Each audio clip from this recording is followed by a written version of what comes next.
I'm a youth. I'm Indigenous. No, Mike. What? Mike, it's not working. Oh, never mind. Just turn the switch on.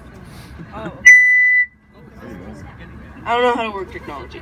But I'm a youth and I'm Indigenous and I have very limited time actually. So, I'm very happy to see people here and I want to talk about my homeland and how pollution has destroyed them. Well, not entirely. I mean, it's still there. People still farm. It's still very lovely. I was there a few weeks ago, actually last week. Very happy about that. But the amount of pollution rolling in over Mexico City, over the volcanoes and the mountains in my valley, where my people are from, you see it like this thick yellow fog that just comes right over this huge volcano.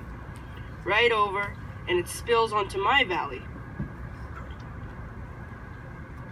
And thankfully, where my people are from, it is way high up in the mountains. So we don't have to worry about tsunamis.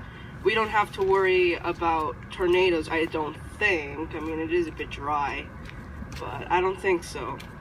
There will be a day that I know will come. With the way that pollution is in Mexico, people are going to suffer one day. One day the sun's going to get too hot. One day the water's going to dry up there. But I wonder if the smog over Mexico City will still be the same. And I wonder how long it'll take until Canada looks that way. When you see smog coming out of Toronto again. When you see it coming out of Guelph again. When we can't see the sun anymore. Because I've been in Mexico City in the morning. And you have ladies selling gum and chocolate bars. And there's this one lady I remember a few years ago. She had this like turban on. Her whole face was covered except for her eyes. And it was white. And the front of it was stained with lipstick because she had to wear it every morning when she went to sell her products.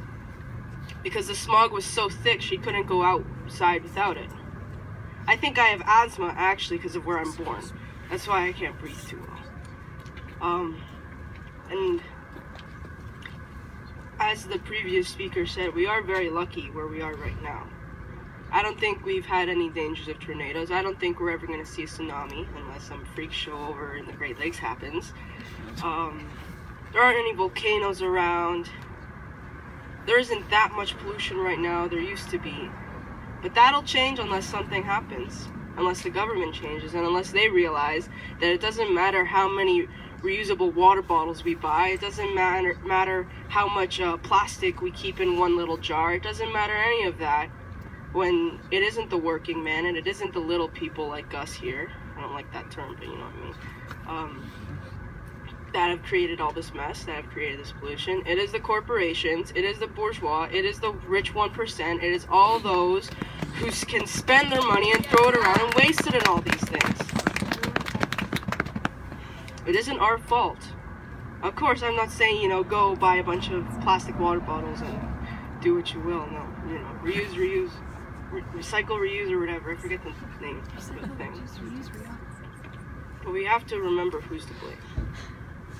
And we have to remember that Canada is a capitalist country that ultimately only serves business. And that is who Trudeau will ultimately turn to, not the people. So we have to force his hand, as we have to force the rest of the government of Canada's hand. Because that's the thing. It's the rich 1% versus the poor 99%.